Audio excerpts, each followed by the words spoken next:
medida que con ustedes voy estudiando sección tras sección el libro de los Hechos, mi pasión por Cristo y por el Evangelio se va perfeccionando.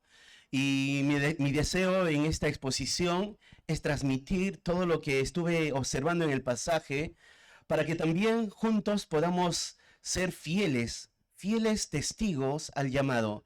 Y este es el tema: testigos fieles a su llamado. Hechos capítulo 5, del versículo 12 al versículo 42. Hechos capítulo 5, del versículo 12 al versículo 42. Voy a leer el pasaje, aunque parece muy largo, pero lo vamos a desarrollar de manera muy práctica, ¿ok? Dice: y por la mano de los apóstoles se hacían muchas señales y prodigios en el pueblo, y estaban todos unánimes en el pórtico de Salomón. De los demás, ninguno se atrevía a juntarse con ellos, mas el pueblo los alababa grandemente. Y los que creían en el Señor aumentaban más, gran número así de hombres como de mujeres, tanto que sacaban los enfermos a las calles y los ponían en camas y lechos, para que al pasar Pedro, o lo menos su sombra, cayese sobre alguno de ellos. Y aún de las ciudades vecinas muchos venían a Jerusalén, trayendo enfermos y atormentados de espíritu inmundos, y todos eran sanados. Entonces, levantándose el sumo sacerdote y todos los que con él estaban, con él, esto es, la secta de los saduceos, se llenaron de celos, y echaron mano a los apóstoles y lo pusieron en la cárcel pública.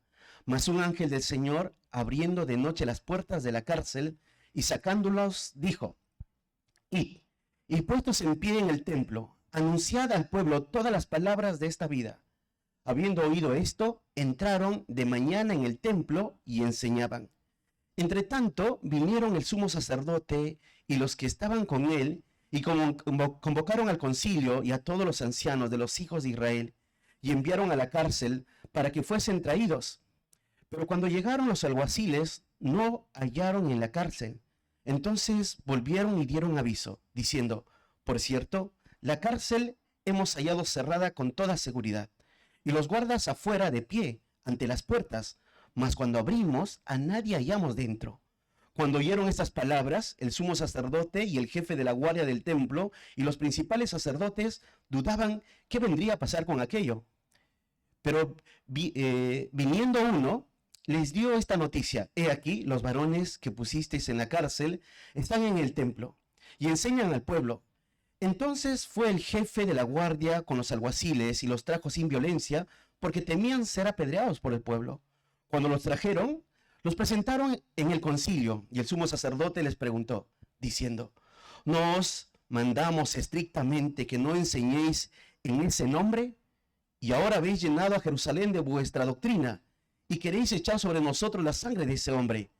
Respondiendo Pedro y los apóstoles, dijeron: es necesario obedecer a Dios antes que a los hombres.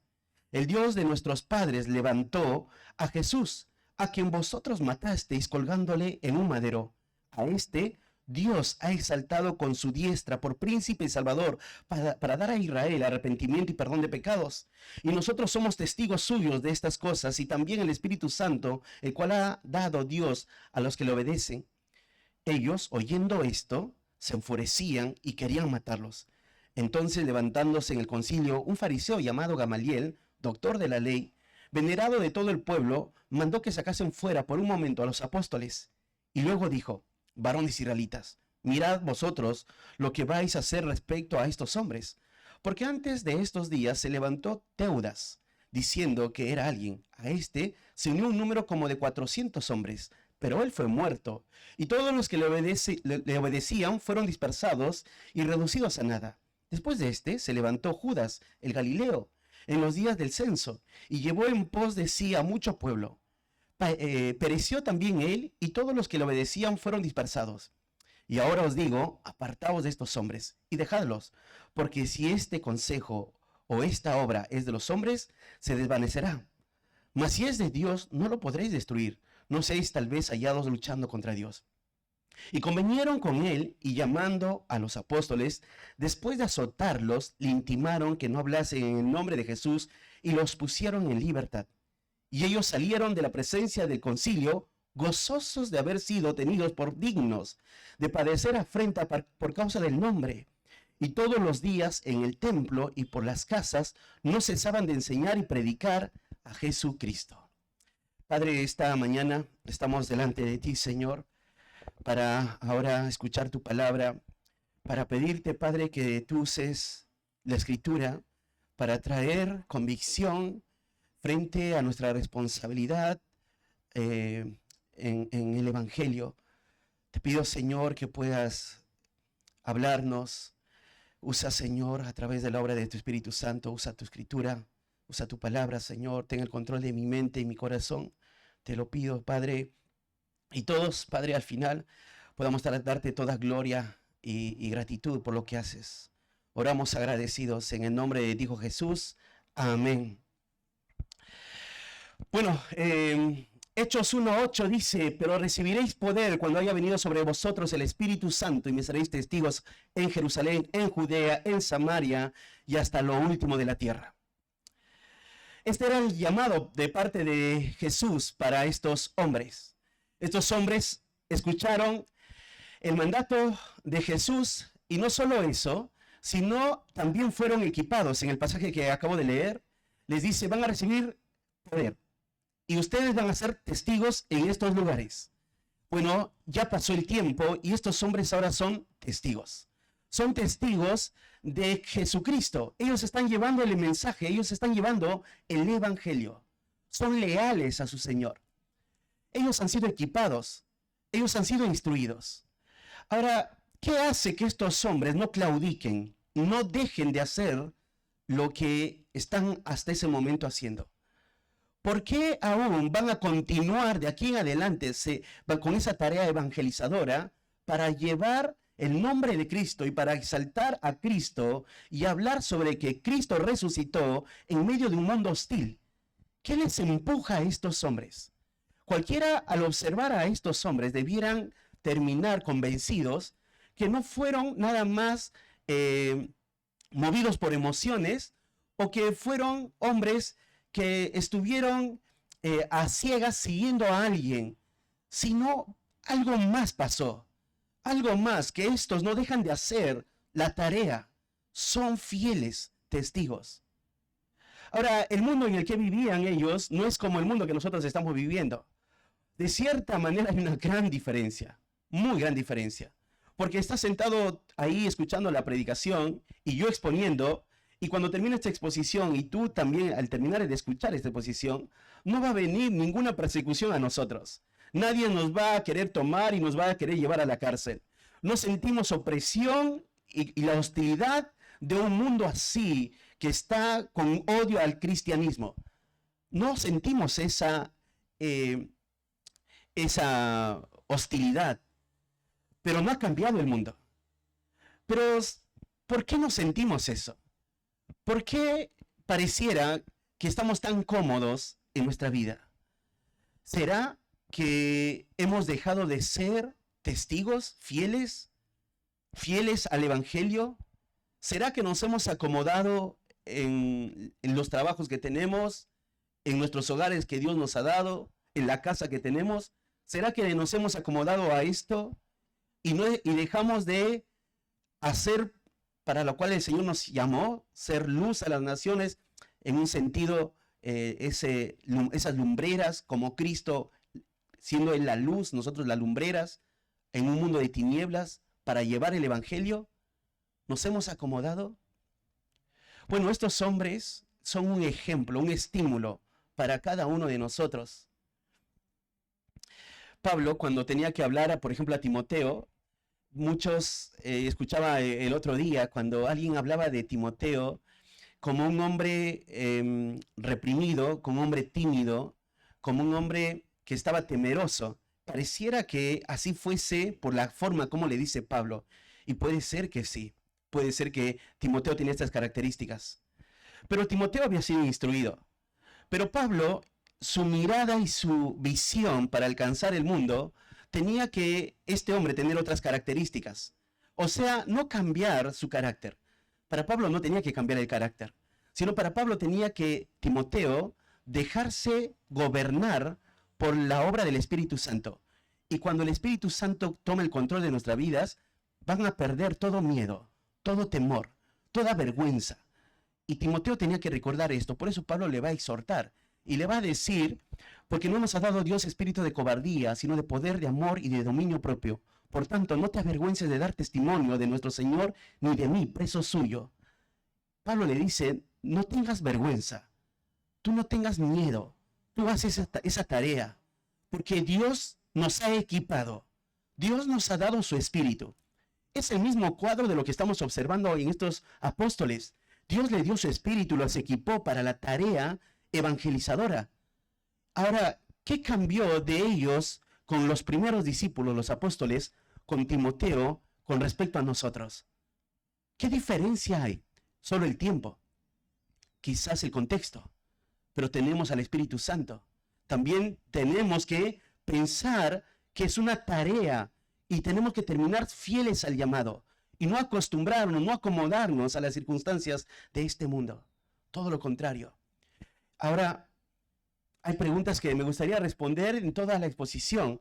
En primer lugar, ¿quiénes son los que tienen que hacer hoy esta tarea?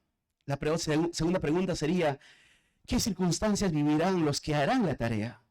Otra pregunta es, ¿qué garantía tienes para terminar la tarea? Otra pregunta sería, ¿qué te sostendrá hasta el final para ser un testigo fiel en esa tarea? Y otra pregunta es, ¿con qué actitud terminarás la tarea? Todas estas preguntas, de manera fácil y práctica, observando el texto, lo puedes ya responder. Pero déjame observarlo contigo detalle a detalle. Y en un momento, estos apóstoles también escucharon algo de Jesús. ¿Sabes qué les había dicho Jesús? Entonces Jesús le dijo a sus discípulos, si alguno quiere venir en pos de mí, niéguese a sí mismo y tome su cruz y sígame. Toma tu cruz y sígame. Bueno, todo discípulo de Cristo tiene que tener esta verdad. Tomar la cruz y seguirle, ser capaz de seguirle y negarse a sí mismo.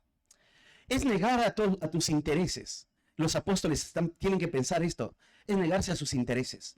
Y la idea de la cruz es estar dispuesto a entregar su vida por él.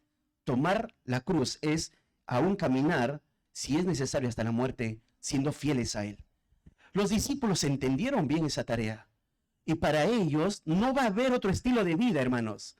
Para los discípulos no hay otra forma de vivir, a no ser que ellos vivan para Cristo y entreguen su vida para Cristo como un olor fragante en sacrificio vivo, como Pablo dijo, en sacrificio vivo. Su vida ahora iba a reflejar a Cristo, a hablar de Cristo, a pesar de la hostilidad del mundo. Nosotros debiéramos hacer lo mismo, ser testigos así, fieles. Entonces, quiero observar contigo esto, testigos fieles a su llamado. Pero esta historia, después de qué está situada, para entrar y a ver, si te recuerdas la semana pasada, hemos visto el juicio divino en la iglesia. Fíjate, y el domingo pasado te decía que para que Dios siga usando a sus testigos, tiene que limpiar el pecado, tiene que sacar lo podrido. Te voy a decir de esta manera, sería para que todos pensemos, si queremos ser testigos fieles, nuestra vida debe andar en pureza. Nuestra vida debe andar en santidad. No pienses que el Señor va a usar un vaso sucio para su honra. El Señor quiere usar vasos limpios. Ahora piensa en la iglesia en general. Para que la iglesia termine y cumpla esta tarea de hacer discípulos, la iglesia tiene que también ser una iglesia santa, una iglesia limpia, una iglesia pura, donde no es que los hermanos no pequen, porque van a pecar. Primera de Juan dice eso. Sino que vean el pecado y lo aborrezcan continuamente, donde crezcan en su santificación como el deseo más grande para sus vidas.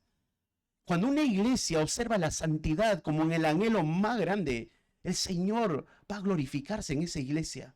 Y cuando salgamos de acá, porque lo que estamos haciendo acá solo es instruidos, escuchando la exposición, pero nuestra tarea es cuando salgamos, vamos a permear, pero permear con un buen testimonio, con un lenguaje que glorifica al Señor y con un tema central, Jesucristo, en todas nuestras conversaciones, con todos los amigos que tengamos. Y esa es nuestra función. Los discípulos acá hicieron esto. Ahora, quiero observar contigo entonces, el tema, te dije, testigos fieles a su llamado. En primer lugar, evidencias claras al pueblo del poder de Dios. Evidencias claras al pueblo del poder de Dios, desde el versículo 12 hasta el versículo 16. Vamos a ver de manera también práctica algunas cosas, ¿ok?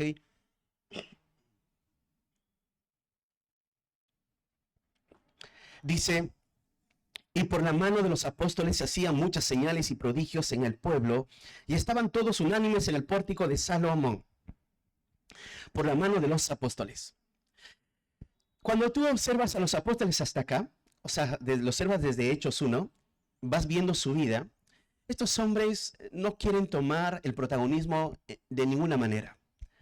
Solamente, por ejemplo, Lucas, el que nos está contando la historia, va a hablar de ellos por la mano de los apóstoles.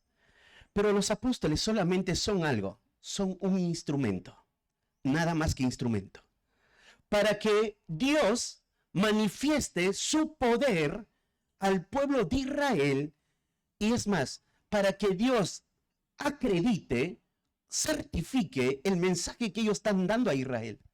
Estamos en contexto judío, en un terreno judío todavía. Allí tenemos que apreciar con esa mirada. Acá Lucas, el autor, nos está describiendo este aspecto, las señales y prodigios que están pasando. Y ellos no quieren traer el foco tras sí, los apóstoles. Lucas nos está contando de ellos, pero ellos son los instrumentos para que se evidencien estas dos cosas, ¿no? Señales y prodigios. Señales y prodigios era lo mismo que Jesús había hecho cuando él estuvo. Cuando Jesús estuvo en medio de ellos, hacía señales y prodigios. Y en medio de esas señales y prodigios, cientos y miles eran beneficiados en la alimentación de los 5,000, por ejemplo. O cuando él bajó, estuvo en Galilea, en Capernaum, los milagros que hacía. O cuando vino a Jerusalén por un tiempo y también hacía milagros. Y dice, sanaba a todos los que venían a él. Y frente a él nadie había enfermo. Él sanaba. Señales y prodigios. Pero las señales solamente cumplían una función. Era certificar el mensaje. Y era indudable entonces observar el poder de Dios, que detrás de esto está Dios. Lucas, como propósito, está narrándonos, quiere llevarnos al punto de la hostilidad que van a sufrir los discípulos, pero quiere ponernos como una plataforma lo que están viviendo ahora los primeros cristianos. Y los primeros cristianos van a ser que van a comenzar a dar, van a hacer estos señales y prodigios. En 1 Corintios 1, del 22 al 24 dice, porque los judíos piden señales y los griegos buscan sabiduría, pero nosotros predicamos a Cristo crucificado. Para los judíos ciertamente tropezadero y para los gentiles locura, mas para los llamados así judíos como griegos, Cristo es Dios, Cristo poder de Dios y sabiduría de Dios. Acá Pablo da referencia a los hermanos de Corinto, que te dice, los judíos saben que piden señales. Bueno, desde esa mirada tienes que ver Hechos. Los apóstoles están sobre terreno judío y ellos están mostrando que señales. Los judíos quieren ver señales. Entonces las señales o los milagros, o si lo quieres llamar de esta manera, las cosas sobrenaturales solamente acompañarían el mensaje. Esto era para los judíos. Y siempre que había judíos, había señales. Y estas señales eran tan notorios. Entonces, acá Dios está acreditando el mensaje. Pero hay otro detalle, dice, y por la mano de los apóstoles se hacían muchas señales y prodigios al pueblo, y estaban todos, ¿qué? Unánimes en el pórtico de Salomón. Acá te da una idea más general el autor, y te dice, y estaban todos. Ya no son los apóstoles, sino todos. ¿Quiénes son esos todos? Bueno, no se nos dice cuántos, pero sí generaliza. O sea, lo que te dice es que una gran muchedumbre de cristianos se ponían o se estaban debajo de unos pórticos. Si tú buscas en Google, o ahí una fotito del pórtico de Salomón, vas a observar una estructura grande y amplia. Y te da la imagen o te da la idea que te imaginas cientos y cientos parados alrededor del pórtico de Salomón, que está en el templo, para un solo fin, hablar de Cristo.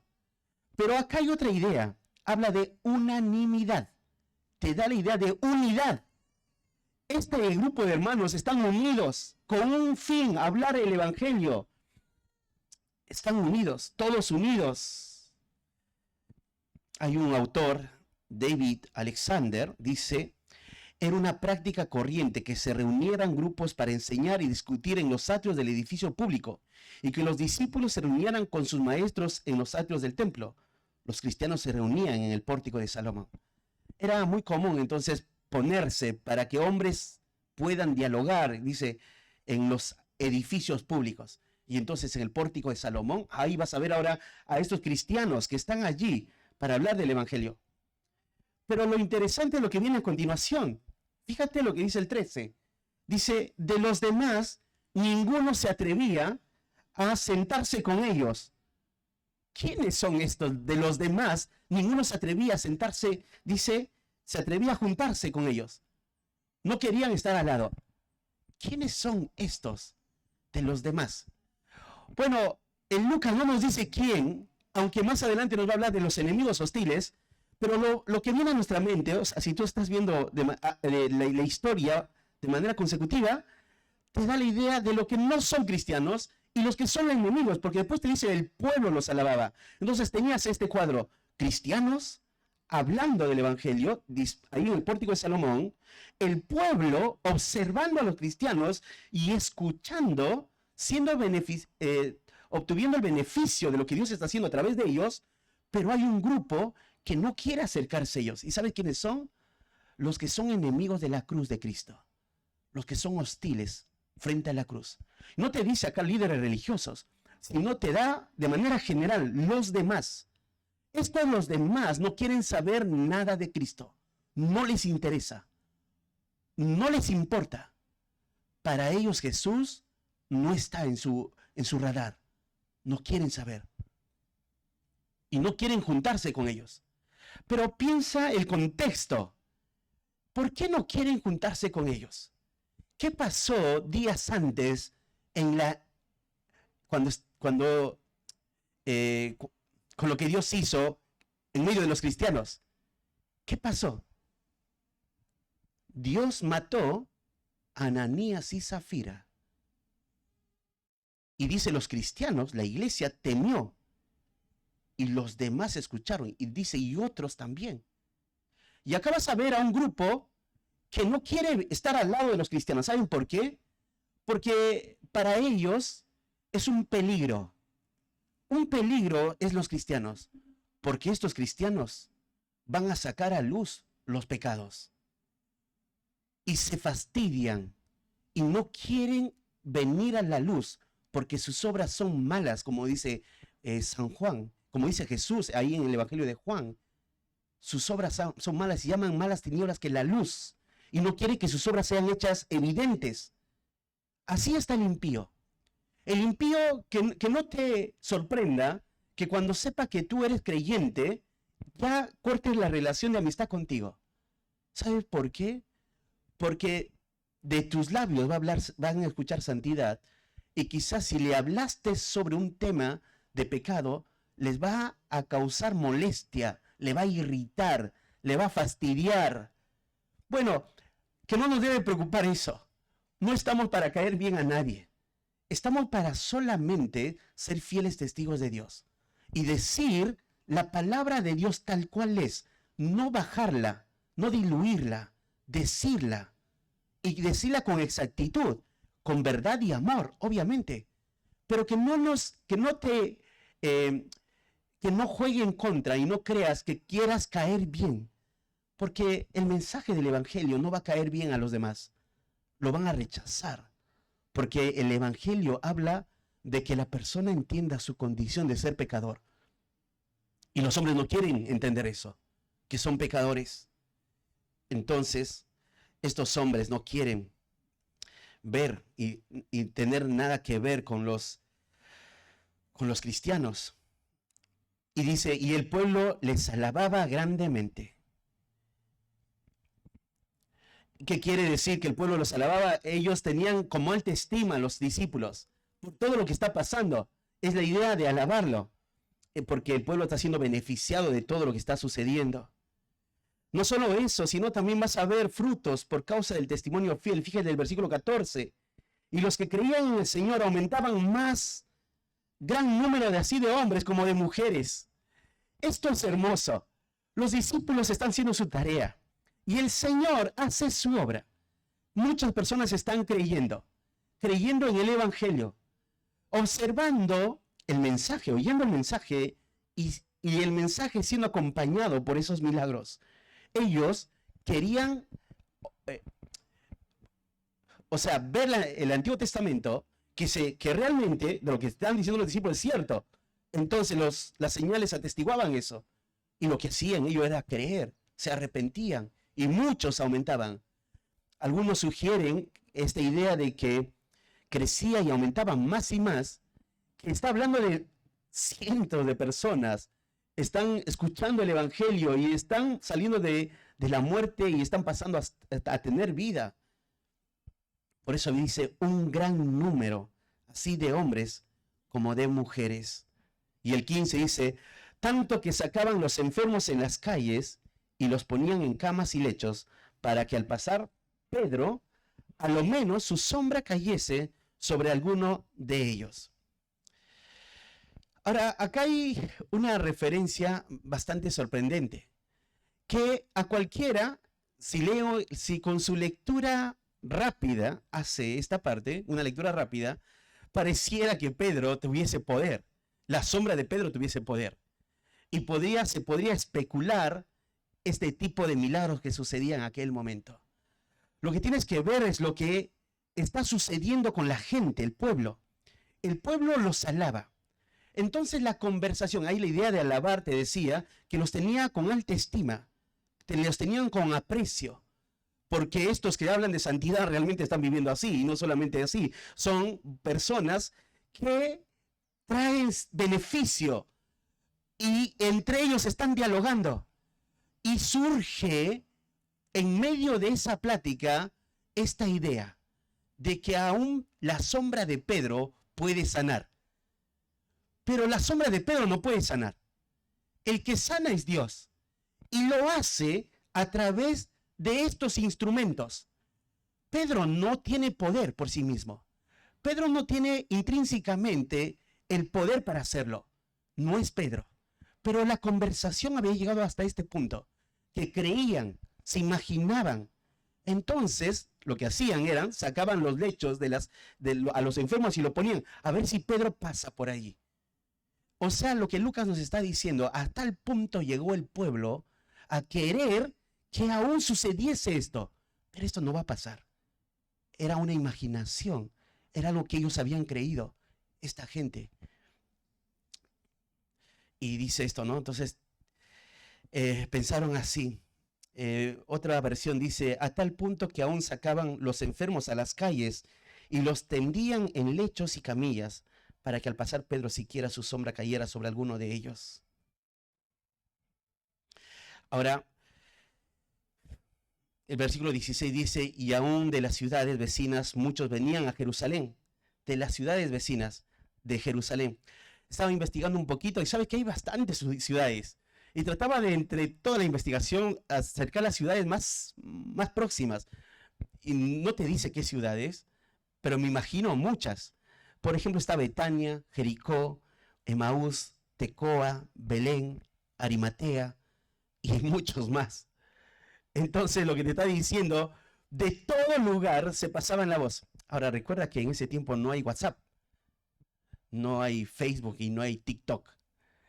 Todo se pasaban de boca en boca. O sea, imagínate este cuadro, ¿no? Una persona miraba un milagro y recordaba que tiene un familiar en otro lugar, en otra ciudad, que está enfermo.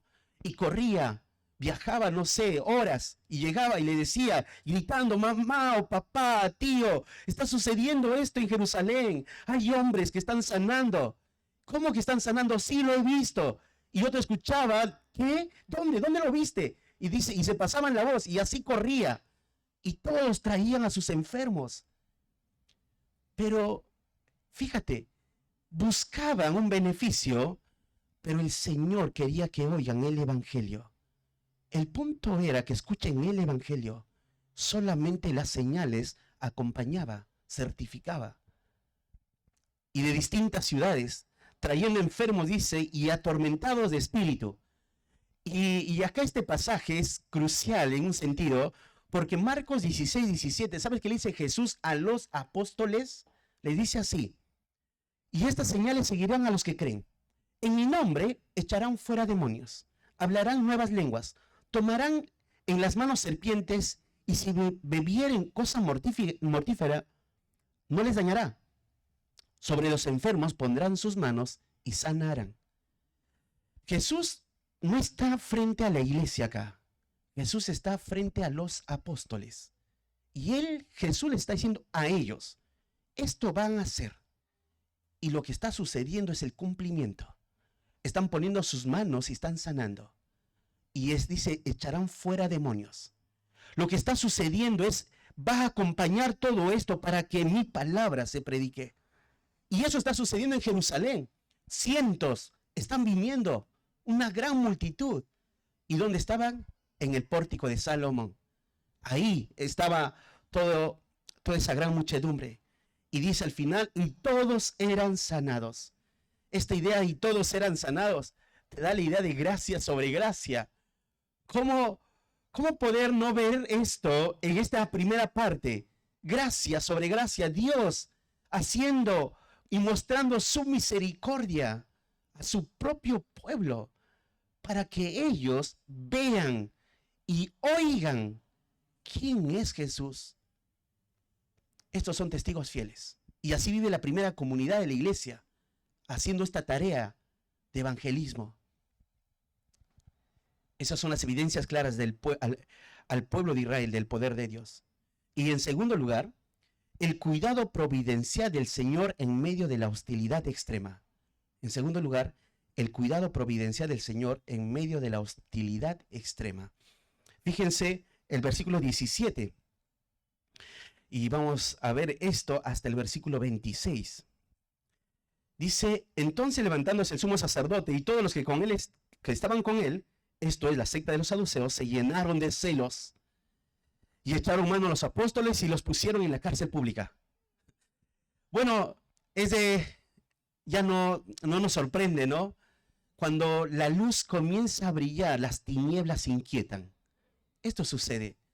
Y te digo, lo he observado. He observado cuando Dios comienza a hacer su obra en su propia iglesia, Satanás también quiere destruirla. Y usa herramientas, usa personas. Y van a venir personas para querer perturbar, para querer engañar, para querer dividir. Y Satanás no va a quedarse quieto. Cuanto más la luz resplandezca, las tinieblas se van a poner más hostiles. Pero ¿sabes dónde no vas a ver este cuadro? Donde no se predica fielmente la exposición de la palabra, o donde se permite el pecado, ahí no ves, y el enemigo no tiene nada que hacer allí, porque es quizá una secta, un lugar donde hay mentira, no hay nada que hacer ahí. Pero donde la santidad es el deseo más grande de alguien, el enemigo quiere poner obstáculos. Y no nos debe sorprender esto. Y acá estás viendo las tinieblas enojándose, y los líderes religiosos acá solamente son instrumentos en las manos del diablo ahora, para querer callar a estos hombres. Pero se olvidan de algo. Se olvidan que sería si se equivocan, más que olvidan, se equivocan. Porque están viendo a los hombres que están haciendo esto, pero no están haciendo algo que los pobladores hicieron. Observaban los milagros y oían el mensaje. Los milagros acompañaban ese mensaje, Pero los líderes estaban embotados en su orgullo, que no observaban los milagros y no observaban el mensaje, sino se observaban a sí mismos. Y les era una molestia a estos hombres. Y estos son los enemigos. Y acá te va a dar detalles quiénes son, no dice el sumo sacerdote. Hemos hablado varias veces de estos personajes, solamente para que te recuerdes. En ese momento todavía estaba Anás y Caifás. Y Anás era el suegro de Caifás. Y a Anás se le decía sumo sacerdote solamente como una forma de respeto, pero el oficio no lo tenía él. Caifás era el sumo sacerdote que estaba ejerciéndolo. Acá te dice, fíjate, dice, levantándose el sumo sacerdote. Muy probable es Caifás. Este hombre dice, y todos los que con él estaban con él. Esto es la secta de los saduceos. Te da ahora una referencia de un grupo que está en medio de la gente élite de ese lugar, de los judíos. Son los saduceos. Y los saduceos van a ver con un tipo de ojo a ellos, ¿no? Dice, se llenaron de celos. Los vieron con envidia. ¿Por qué los ven así, con envidia, a estos apóstoles que están haciendo estas cosas?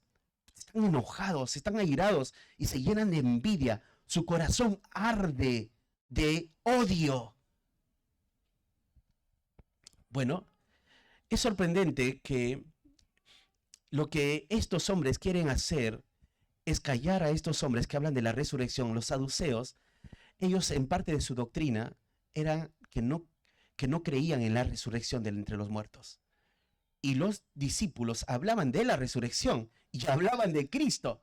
Y ellos están enojados entonces. Pero pensaba esta idea de celos, un deseo codicioso, una envidia, algo que les gobierna y se llenaron de celos. La idea es de han sido suministrados, han sido saciados por sí mismos, están controlados por su amor propio y quieren matar, quieren destruir. No sé si te das esa imagen cuando ves el Parlamento y entre la oposición y los ves cómo se gritan con odio, no lo ven que son compañeros de trabajo, lo ven como opositores y les ves la cara de uno y del otro y le insulta y esto y lo otro. Date más o menos una figura así de hombres que están llenos de odio y tienen celos y envidia. Pero ahora observa algo más. Lo que debes observar es el celo que tienen es porque en ellos están perdiendo algo. Está el sumo sacerdote, y el sumo sacerdote es el que lleva los actos religiosos en el templo. Y los saduceos pertenecen al sacerdocio, gran parte. Entonces están viendo que ahora ellos no son el centro de la atención. La gente, posiblemente, no te dice el texto, está dejando de dar las ofrendas. Porque la gente está escuchando el evangelio y están creyendo y están yendo a los apóstoles. Y ellos se llenan de envidia. ¿Cómo? Porque ellos quieren tener atención, se aman a sí mismos y odian. Y toman esta actitud. ¿Y qué hacen? Echan mano a los apóstoles y lo ponen en la cárcel pública. Esta acción es despiadada. Toman y ejercen autoridad. Y toman a los apóstoles y ahí lo ponen en la cárcel pública, un lugar donde, por cierto, tenían que estar un momento antes de ser sentenciados. Iban a tener una reunión y sentenciarlos. Así actuaban ellos. Dice el versículo 19, más un ángel del Señor abriendo de noche las puertas de la cárcel y sacándolos. Pareciera hasta acá en la historia que las tinieblas están ganando. Pero Dios es todopoderoso. Y se tiene que bastar de solo un ángel. Y el ángel va a hacer algo, dice sacarlos. No te dice cómo, porque si has leído la lectura, el alguacil que fue, él dice que ha estado la puerta cerrada y los guardas ahí. ¿Cómo lo sacó? Bueno, no te puedo explicar porque es un milagro. Es algo sobrenatural, y quédate con eso, es algo sobrenatural. Lo que pasó, fueron sacados de la cárcel. Y esto pasó de noche. Dios está, ¿sabe qué pasando? Esto sería, Jesucristo está siendo fiel a su promesa. No sé si te recuerdas que Jesús les dijo, he aquí, yo estoy con vosotros todos los días. ¿Hasta cuándo? Hasta el fin del mundo. Esta promesa nos encanta, pero sabes, esta promesa de manera, viéndolo en el contexto, está para aquellos que son, o para aquellos que van a ser discípulos. Vayan y hagan discípulos. Enséñales, bautícenles. Y yo estoy con vosotros. Y nos gusta tomar esta promesa. El Señor está con nosotros todos los días hasta el fin del mundo. Directamente, este pasaje está relacionado para aquellos que hacen discípulos. Sí, hay pasajes que te dice que el Señor, el Espíritu Santo muere en ti, pero este pasaje está relacionado en la gran comisión. Y acá ves la fidelidad de Dios a su promesa. Y su promesa es que no los va a dejar. ¿Y qué hace? Manda un ángel. El ángel pudo eliminar a los soldados, pero no lo hizo. El ángel solo quiso sacarlos y llevar un mensaje. Los ángeles son mensajeros y le traen un mensaje. Fíjense lo que le dice. Dice 20, y puestos en pie en el templo, anunciad al pueblo todas las palabras de esta vida. Ahí la idea de ir es imperativo. Muévanse. No sé cómo han escuchado esto. No está en signo de admiración, pero está como una firmeza y como un mandato. Vayan, muévanse. Y le dice, no solo eso, anuncien. Y ahí es otro imperativo. Enseñen. Háganlo. Abran su boca. Hablen. Y anunciad, dice,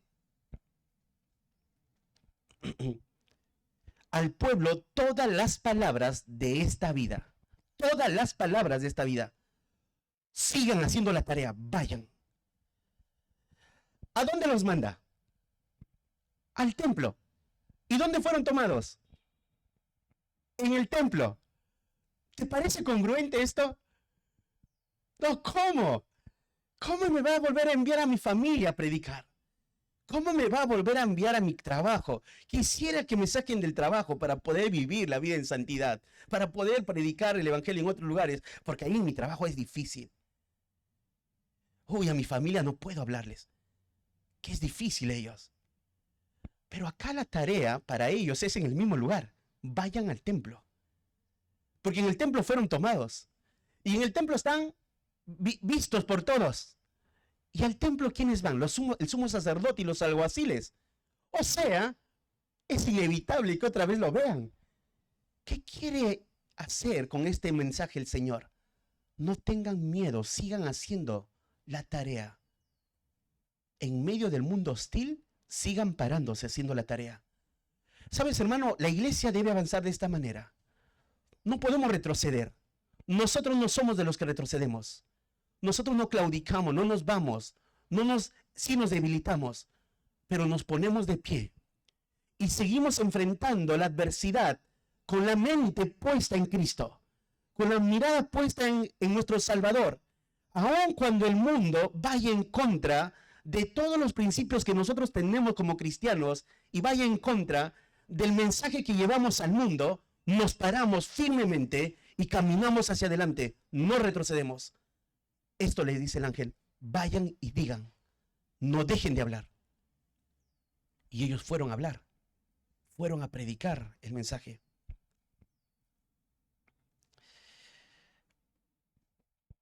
Y habiendo visto, dice el versículo 21, y habiendo oído esto, entraron de mañana en el templo, ¿y qué pasó? Enseñaban. Y esta idea de enseñaban, eran obedientes, no pararon, fueron, enseñaron. Ahora, ¿qué producía en ellos esto? El control del Espíritu Santo, hermanos. Recuerda el pasaje que citamos. Dios no nos dio un espíritu de cobardía, sino de poder, de amor y de dominio propio. Estos hombres están ahí, llenos del Espíritu Santo, controlados por el Espíritu Santo, y no tienen temor a nada. Y van y dicen, y están enseñando. Pero cuando llegaron los alguaciles, no lo hallaron en la cárcel. Entonces volvieron y dieron aviso, diciendo: por cierto, la cárcel hemos hallado cerrada con toda seguridad, y las puertas afuera de pie ante las puertas, los guardas afuera de pie ante las puertas. Mas cuando abrimos, a nadie hallamos dentro. ¡Qué sorpresa! Habrá sido, yo me imaginaba los alguaciles llegando hasta el pórtico, hasta la puerta, y con muchas ganas de agarrar a Pedro y a los otros discípulos. Ven dentro y miran sorprendidos. ¿Qué? Y le miran al lado al guarda. ¿Te fijaste adentro? El otro mira. ¿Qué pasó? No están. ¡Qué sorpresa! Bueno, esto es lo hermoso de Dios. Dios cuida de su iglesia. Dios cuida de sus hijos y de manera sobrenatural lo hace para que terminen la tarea. Yo a veces pienso cómo Dios nos estará cuidando a cada uno de nosotros, que no nos damos cuenta. Y Dios cuida de sus hijos para que terminemos la tarea. Y acá, de manera sobrenatural, un ángel los sacó. Y estos hombres están sorprendidos. ¿Qué pasó?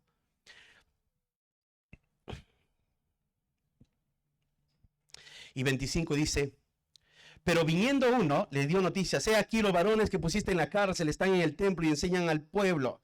Entonces el jefe de la guardia con los alguaciles y los trajo sin violencia, porque temían ser apedreados por el pueblo. Acá ves a estos hombres, uno viene y dice: está pasando esto, están allá, vayan, tráiganlos. Y ellos fueron, y toda la gente estaría ahí viendo a los apóstoles, escuchando de ellos la enseñanza y viendo las cosas que sucede. Y lo agarran y ven al pueblo y habrán escuchado: ¿qué pasa? ¿Qué pasa? Temieron. ¿Nos pueden acompañar? Ni siquiera, bueno, acá ves algo de estos hombres, ¿no? Lo que ves es cierta sumisión a estas autoridades, pero su autoridad sobre todo es Dios. Entonces lo toman y lo arrastran y no ponen resistencia, no huyen. No viene un ángel y dice: escapen ya. No, la hostilidad está y los toman y ellos van a ir. Pero va a haber un beneficio mayor, porque ahora ellos van a poder estar frente a las autoridades y hablarles a ellos. Y esto sigue el punto número 3. Convicciones claras y lealtad en medio de la hostilidad, del 27 al 32. Dice: cuando los trajeron, los presentaron en el concilio, y el sumo sacerdote les preguntó diciendo: ¿no os mandamos estrictamente que no os enseñéis en ese nombre? Fíjate cómo hablan estos hombres. No hablan el nombre de Jesús, ¿te das cuenta?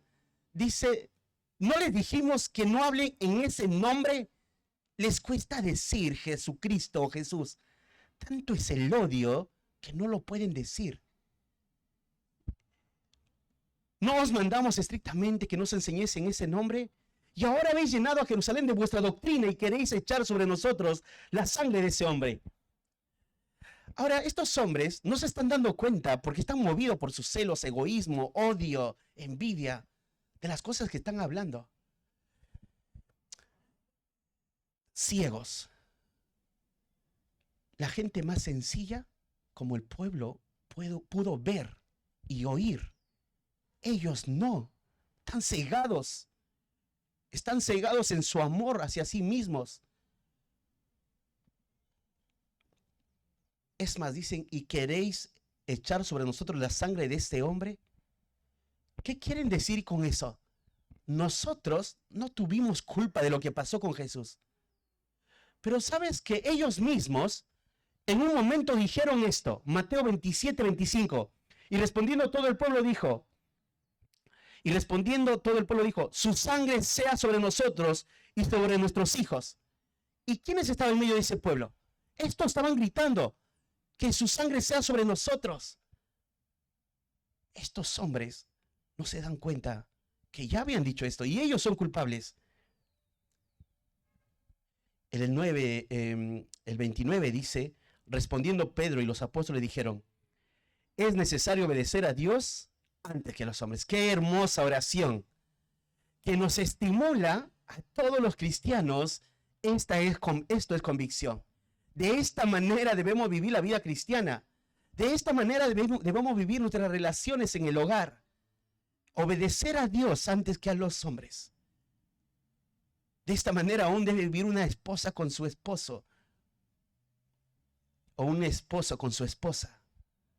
Primero es obedecer a Dios antes que a los hombres. De esa manera aún se vive en la iglesia. Primero es obedecer a Dios antes que los hombres. Y Dios habla a través de su palabra. Y va a decir, fíjense el 30, dice, el Dios de nuestros padres levantó a Jesús, a quien vosotros matasteis colgándole de un madero, a este Dios exaltado por su diestra, príncipe y salvador, para dar a Israel arrepentimiento y perdón de pecados. Dios es el que levantó a Jesús. Ellos no creen en la resurrección y lo primero que oyen de Pedro es, Dios lo resucitó a Jesús. Y no podemos decir lo que hemos visto y oído. ¡Qué convicción! ¡Qué convicción clara en el mensaje! Lealtad en el anuncio. No diluyeron la verdad. Y varias veces ya Pedro, frente a estos líderes, les mencionó lo mismo. En Hechos 2, del 23 al 24. En Hechos 3, del 13 al 15. Si lo quieres, después lo puedes buscar. Es más, les va a decir, antes del 31, al final del 32, dice, a quien vosotros matasteis colgándole en un madero. ¿Sabe lo que está haciendo Pedro acá con ellos? Les está haciendo responsable de haber matado a Jesús. Les hago una pregunta. ¿Fueron el sumo sacerdote que agarró a Jesús y lo clavaron en la cruz? ¿Ellos hicieron eso? No. ¿Quiénes hicieron eso? Los soldados romanos. Pero acá Pedro les está dando y mostrando su culpabilidad. Ustedes lo hicieron. Ustedes lo mataron. Les está poniendo la culpa. Ustedes mataron y es más, lo pusieron en un madero. Y el Antiguo Testamento decía, maldito todo aquel que es colgado sobre madero. Ustedes lo hicieron maldición. Ustedes hicieron eso. Y el 31 dice, a este Dios ha exaltado por diestra y por príncipe, con su diestra por príncipe y salvador, para dar a Israel arrepentimiento y perdón de pecados. Pedro, convencido, con denuedo y autoridad, sigue declarando el mensaje. Dios ha exaltado. ¿A quién? Fíjate estos títulos de Jesús, por príncipe y salvador. Y no solo eso, dice, no, para dar arrepentimiento y perdón a Israel. Lo que está pasando es que estos testigos están en Jerusalén predicando sobre Cristo, que resucitó entre los muertos y que se arrepientan de sus caminos y crean en Él. Y cuando dice a Israel, ellos son líderes de Israel. Están oyendo por la boca de estos testigos que deben arrepentirse, pero están tan ciegos que no reaccionan ante ese pronunciamiento de Pedro. Y el 32 dice, y nosotros somos testigos suyos de estas cosas y también el Espíritu Santo, al cual ha dado Dios a los que le obedecen. ¿Qué son ellos? Testigos. Testigos. Y pensaba en esta idea de testigos. ¿Sabes cuántas veces me cruzo con algunos que se llaman testigos? No te das idea, hermano. ¿Cuántas veces en un día me cruzo con testigos? Y no son los verdaderos testigos. ¿Y qué hace la iglesia? Nosotros somos su iglesia. ¿Cuántas veces salimos como testigos a hablar del evangelio? Y salen algunos que se llaman testigos con un mensaje falso. ¿Y nosotros? Pedro dice, somos testigos. No podemos dejar de callar. Cuando pensamos en el evangelio, a veces nuestra mente ha hecho o has escuchado que todavía debe haber una campaña. El evangelio se da de manera dinámica en tu vida diaria, hermano. Y las campañas que organiza la iglesia es solo para estimular a algo que debemos hacerlo continuamente: ser testigos. No cuando hagamos una campaña recién activemos a ser testigos en campaña evangelística, sino seamos testigos. Nosotros somos testigos suyos de estas cosas, y también el Espíritu Santo, el cual ha dado Dios a los que le obedecen. Y esto es una afirmación de aquellos que son salvos, obedecen a Dios. ¿Y en qué obedecen? En arrepiéntanse. Esta es la idea. ¿Sabes cómo ves frutos de que una persona es salva? En que obedece. ¿Cuántas veces escuchaste una y otra vez arrepiéntete? ¿Y qué tendría que haber de ti? Obediencia, arrepentirte y creer. Y el otro fruto, una marca de que eres salvo, el Espíritu Santo habita en ti una vez que te arrepientes. Y en cuarto lugar, hostilidad y consejo superficial para los enemigos. Y avanzo más rápido. Fíjate el versículo, el 4 dije, hostilidad y consejo superficial para los enemigos. Fíjate el versículo 33 hasta el 39. Dice: ellos oyendo esto se enfurecían y querían matarlos. Entonces, levantándose en el concilio un fariseo llamado Gamaliel. Primero, ves, dice, y se enfurecían y querían matarlos. Tienes que tener la imagen ahí como si mordieran sus dientes, viéndole así a Pedro y a los demás. Crujían sus dientes de odio y miraban alrededor. ¿Cómo lo matamos? ¿Cómo los destruimos? Claro, ¿saben por qué quieren eliminarlos? Porque estos hombres le han dicho a ellos que son pecadores. Y eso pasa continuamente. Cuando a una persona le dices su pecado, la otra persona va a responder en hostilidad. Va a querer callarte. Y estos están con odio, no piensan en nada más y quieren matar. ¿Y sabe lo que va a pasar? Entonces, levantándose en el concilio un fariseo llamado Gamaliel. ¿Quién es este Gamaliel? Bueno, Gamaliel, Pablo dice, creció a los pies de Gamaliel. Y Gamaliel, él es un hombre docto, un hombre sabio. Te digo, por ejemplo, lo que dice un comentario al respecto a este hombre. Era el rabino más prominente de esa época y uno de los más grandes de toda la antigüedad, y era líder de la facción liberal de los fariseos. Gamaliel era uno de los pocos honrados con el título de Rabán, en lugar de título acostumbrado rabino. O sea, ni siquiera era visto como un rabino. Era más que eso. Este era Gamaliel. Y cuando tú lees, pareciera que es un hombre que está aconsejando bien. Pero ¿sabes lo que está haciendo Gamaliel? Es demostrar lo que él es. Él es un hombre frívolo, frío, pragmático, como dicen algunos comentaristas, que solamente quiere seguir su curso. Pone su sabiduría humana para poder hacer las cosas. Acá ves a este hombre así. Hay un Dios soberano. Si acá morían los apóstoles, Lucas nos contaba que murieron ahí Pedro, Juan, pudo haber contado eso. Dios tiene su plan soberano. Pero en ese plan soberano, un hombre en su sabiduría, en su insensatez, con este consejo, quiere ayudar. ¿Sabes qué hubiese dicho un consejo sabio? Arrepiéntense o arrepintámonos. Ellos están diciendo la verdad. Ellos están hablando de Cristo. Somos culpables. He leído tanto las escrituras del Antiguo Testamento que yo enseño y tengo cientos de seguidores, cientos de alumnos. Y mi conclusión es esta: Cristo es el Mesías. Pero eso no dijo este hombre. En su sabiduría quiso acomodar las cosas. Y eso fue su sensatez. Ahora, insensatez.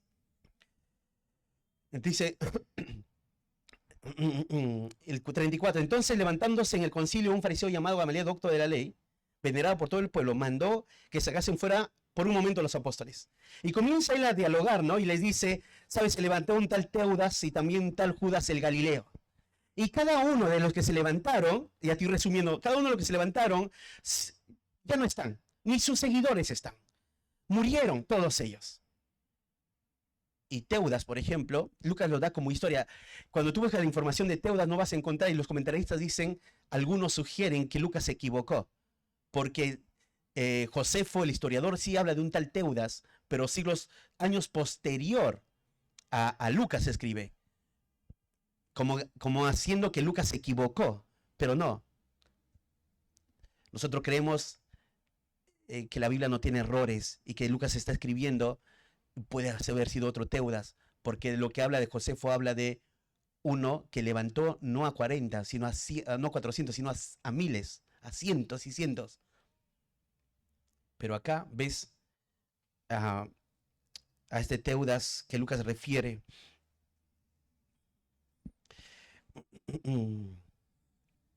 Y también te habla del versículo 37, de un tal Judas Galileo. Sí, hay referencias que dirigió una revuelta contra el censo dirigido por Cirenio el 6, en los tiempos, en el año 6 o 7 después de Cristo, cuando se hizo un censo, como dice ahí, y comentaristas sugieren que de ahí prosiguieron los celotes. Fíjate el 38 y dice, y ahora os digo, apartaos de estos hombres y dejadlo, porque si este consejo o esta obra es de los hombres, se desvanecerá, mas si es de Dios, no lo podréis destruir. No seáis tal vez hallados luchando contra Dios. Pareciera sensato esto, ¿no? Pero si hubiese habido sabiduría, hubiese dicho, es momento de arrepentirnos. Lo que él está haciendo nada más ejecutando su sabiduría que tiene, lo práctico que puede ser un hombre, y todos están escuchando eso. Y para los demás les parece, bueno, está hablando Gamaliel, así que hagamos lo que dice Gamaliel. Y en último lugar, gozo y seguridad de los testigos para la digna tarea. Versículo 40, y comieron con él y llamándolo a los apóstoles, después de azotarlos, lo intimaron que no hablasen en el nombre de Jesús. Y los pusieron ¿en qué? En libertad. Estos derramaron toda su ira, como decía la ley. ¿Y sabes qué decía la ley? La ley decía, se podrá dar 40 azotes, no más. No sea que si lo hirieren con muchos azotes, más que esto, se sienta tu hermano envilecido delante de tus ojos. La ley decía 40 azotes. Entonces agarraron a uno 40 veces, al otro 40 veces, y así los dieron. Y ahora los dejaron en libertad. ¿Y cómo salen ellos en libertad? Dice, versículo 41, y ellos salieron de la presencia del concilio tristes. No, no salieron tristes. ¿Salieron qué? Gozosos. Cuando vino la hostilidad y el rechazo, ellos no se fueron tristes diciendo preocupados, ¿qué pasará ahora? Oh, qué pena. Ay, que no pensé esto que me iba a pasar. Ellos se fueron gozosos. Y dice el pasaje, de haber sido tenidos por digno de padecer afrenta por causa del nombre, por causa de Jesús. Y todos los días, fíjense el resultado, y todos los días iban ¿a dónde? Al lugar donde fueron tomados para que se lo lleven y lo azoten. Volvieron al templo. No tuvieron temor. Y no solo al templo, por las casas no cesaban de enseñar y predicar ¿a quién? A Cristo. De esto se trata de ser testigos fieles al llamado. No tener temor de nada y seguir haciendo la tarea. Hermanos, los veo a ustedes y veo eso gracias al Señor. Y les animo a seguir siendo testigos fieles a Dios. Porque Dios hace su obra en su propia palabra para traer juicio o para traer salvación. y no cesaban de dar testimonio. En el templo, en las casas, y de enseñar. Bueno, al final dice, ¿no? De enseñar y predicar a Jesucristo. El tema central, Jesucristo. Pablo decía de esta manera, 1 Corintios 9:16, pues si anuncio el evangelio, no tengo de qué gloriarme, porque me es impuesta necesidad, y ay de mí si no anunciar el evangelio. ¿Cómo quieres vivir el resto de tu vida? Si piensas un poco más de estos discípulos, sería este concepto, llegarías a este pensamiento. Desde el momento que el Espíritu Santo entró a sus vidas, o del momento que Jesús los llamó y luego el Espíritu Santo vino a morar en ellos, su vida fue transformada totalmente.